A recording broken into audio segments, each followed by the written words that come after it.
Former Vice President Joe Biden continues to lead the crowded Democratic field, but under a ranked choice system designed to suss out the majority's ultimate preference, (sen). Elizabeth Warren would top Biden 53% to 47%, according to a new poll exclusively provided in advance to Vox. The online national poll of likely Democratic voters was conducted by YouGov and sponsored by Fair Vote, a non-partisan advocacy group supporting electoral reform. Unlike an ordinary poll, it asked respondents to rank several candidates in order of preference, so as to simulate ranked choice voting, a system currently used in Maine and other localities. Fair Vote advocates in favor of the system and hopes it will be adopted elsewhere in the U.S. as well. The way ranked choice voting works is that candidates with fewer votes are eliminated, and then their votes are redistributed to whomever each voter designated as their next ranked preference. For instance, a voter could rank sen.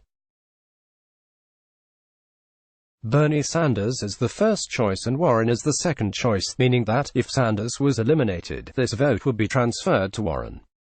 YouGov tested the ranked choice methodology, offering all 20 remaining Democratic candidates as options, with the ability to rank 10 of them, and also by just offering the current top 5 candidates Biden, Warren, Sanders, sen.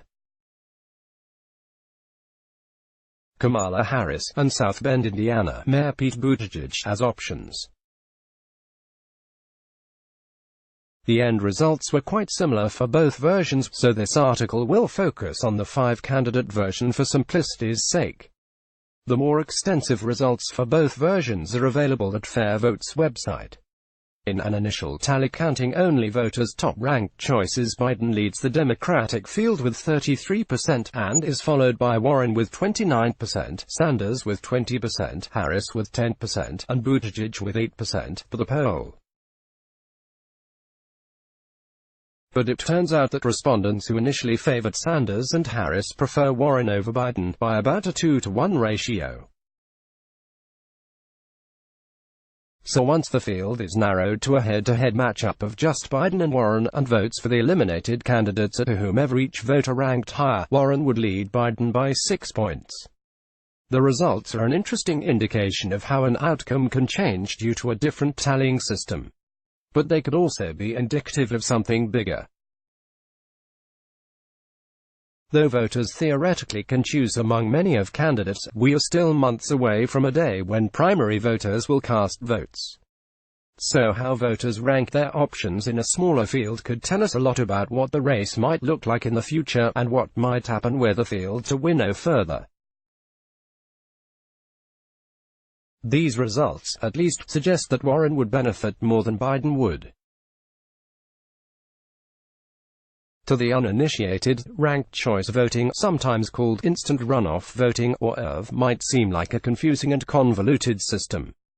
Our respondents were asked to rank Biden, Buttigieg, Harris, Sanders, and Warren by preference, from first choice, to second, to third, to fourth, to fifth. If they wouldn't vote for some of these candidates at all, they could notate that as well. The graphic below walks through the tally. Christina Annie Mashorn, Vox. A quick note here. The actual counts of voters are rounded from a weighted sample. They're being presented here to help simulate how the tally would work in a real election, based on these poll results.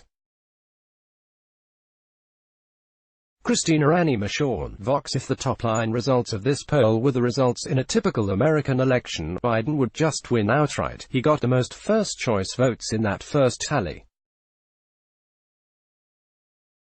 But he only has slightly more than a third of the vote among 5 candidates. Now, if it was a typical Democratic presidential primary election, it wouldn't be so simple. That's because rather than declaring one winner, Democrats allot delegates proportionally to all candidates who get 15% of the vote in each primary or caucus. Those delegates go on to cast ballots at the convention. Ranked choice can inform a system like that, too. You could cut off the tally once there are only candidates who have 15% of the vote or more, to ensure that no votes are wasted on candidates who didn't meet the threshold. Our example above, things would wrap up at the third tally, showing Biden with 39%, Warren with 38%, and Sanders with 23%. However, at DNC Rules and Bylaws Committee meetings this summer, several members expressed skepticism about whether ranked choice voting could or should be incorporated into the primary contest given the party's current rules. Maine, the state that has most embraced the system, will only use it in the general election next year rather than the presidential primary. The goal with ranked choice in general is to ensure the winner is at least in some sense the choice of a majority of the electorate, and that voters who cast ballots for candidates other than the top contenders won't just see their votes thrown away. Imagine an election with just 3 candidates. Candidate A gets 35% of the vote, Candidate B gets 33%, and Candidate C gets 32%. In the most common American voting system, first past the post, that Candidate A would just win. But 65% of the voters didn't vote for him. In fact, they might utterly despise him, and have badly wanted him to lose but been divided between the other 2 options. Ranked choice would avert that outcome. Candidate C would be eliminated, and the supporters would be redistributed to their next ranked pick. Another benefit is that, under ranked choice, voters are free to pick an unconventional or underdog candidate as the first choice, without worrying about their vote being thrown away. Of course, there are critiques of ranked choice voting as well. Simon Waxman has argued that, in practice, the system can be confusing or exhausting, and that the promised majority support doesn't always materialize, because voters don't rank enough candidates. In this YouGov poll, 85% of respondents ranked all 5 candidates, but of course, that also means 15% did not. Others argue for alternative systems designed to find a Condorcet winner, that is, whoever would win a head-to-head race against every other candidate.